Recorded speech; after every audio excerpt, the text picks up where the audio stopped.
कृष्ण शास्त्री कैसे बाबा बागेश्वर बने। आज हम आपको उनसे मिलवाएंगे जिन्होंने बाबा बागेश्वर को जिंदगी की काखा गाघा सिखाई थी, और वहां ले चलेंगे जहां बाबा ने अपना बचपन बिताया था। यह बेहद दिलचस्प रिपोर्ट देखिए।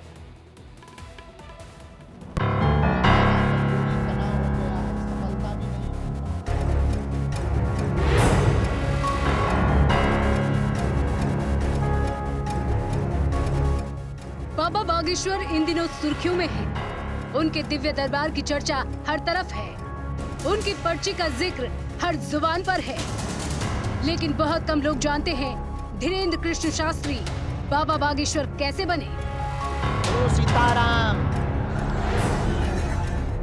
आप लोग कहते हैं गुजरात के लोगों को पागल क्यों कहते हैं? इंडिया डेली लाइव अब आपको बाबा बागेश्वर के जीवन से जुड़े उस पहलू से रूबरू कराएगा जिसके बारे में बेहद कम लोगों को पता है। ये छतरपुर का वो आश्रम है जहां धीरेन्द्र ने सिद्धियां प्राप्त की।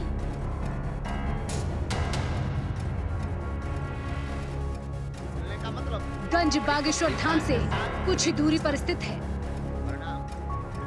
गंज पहुंचने पर हमें उनके बड़े चचेरे भाई लोमेश गर्ग मिले। जब हमने उनसे धीरेन्द्र के बारे में पूछा तो उन्होंने बताया कि बचपन से धीरेन्द्र शास्त्री का रुझान सिद्धि प्राप्त करने में था, जिसके लिए वो स्कूल के बाद इस मंदिर में पहुंच जाते थे। ये बिल्कुल पूरा मार्गदर्शन, जैसे जहाँ कुछ विशेष पड़ता तो बात भी करते, तो मार्गदर्शन आज भी चलता है। अच्छा। हम लोगों की बातचीत चलती है। अब भी कल परसों ही बात हुई थी। तो जब उनको समय मिलता तो बात कर लेते आराम से, और परिवार के प्रति पूरे समर्पित हैं। सबको लेके भी चल रहे, पूरे रिश्तेदारों के प्रति भी यदि समय मिलता तो मतलब रिलेशनों में भी कोई कार्यक्रम होता तो वो जाते हैं आगे पीछे जब भी समय मिलता, और सबसे प्रेम, सबका आदर करते, सब कुछ है। कहीं कोई परिवर्तन नहीं है। कोई परिवर्तन नहीं। लोमेश गर्ग ने बताया कि धीरेन्द्र ने अपनी निष्ठा और तपस्या के दम पर तमाम सिद्धियां हासिल की हैं। और जैसे सब हर प्रकार के लोग, राजनीतिक के उच्च स्तर के, निम्न स्तर के, हर स्तर का व्यक्ति जुड़ा हुआ है, हर स्तर का व्यक्ति जानता है। ये भी एक चमत्कार ही कहेंगे, विशेष चमत्कार, या ऐसे यूँ कहिए कि राम जी की विशेष कृपा। एक जैसे वो कहते कि प्रेम से लिख ले अपने हृदय में श्री हरि जी का नाम, और ऐसे हैं प्रभु राम हमारे, कण कण में लिख देंगे वो तेरा नाम। तो आज बागेश्वर का नाम कण कण में लिखा हुआ है। हम आप कहीं भी, आप पूरी इंडिया में और अंतर देशों में भी आप जाएं तो हर जगह उनका नाम लिखा। ये सबसे बड़ा चमत्कार है।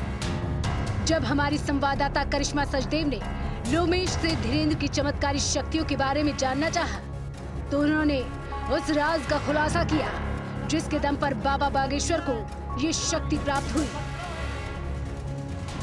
से ही इन्हीं चीज़ों में इस तरफ ज़्यादा झुकाव था।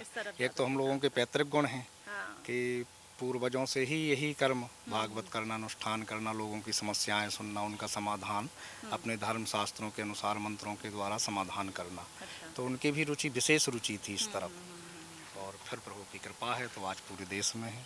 उन पर भी हमें पूर्ण गर्व है, और उनकी सरलता सहजता से और ज़्यादा गर्व है कि यदि समय है तो हर लोगों से वो बड़ी। लिहाजा हम धीरेन्द्र के स्कूल पहुंचे जहां से उन्होंने पढ़ाई की थी। स्कूल आश्रम से कुछ मीटर की दूरी पर ही है। स्कूल में हमारी मुलाकात धीरेन्द्र के सबसे प्रिय टीचर खान सर से हुई। खान सर धीरेन्द्र को मैथ पढ़ाया करते थे।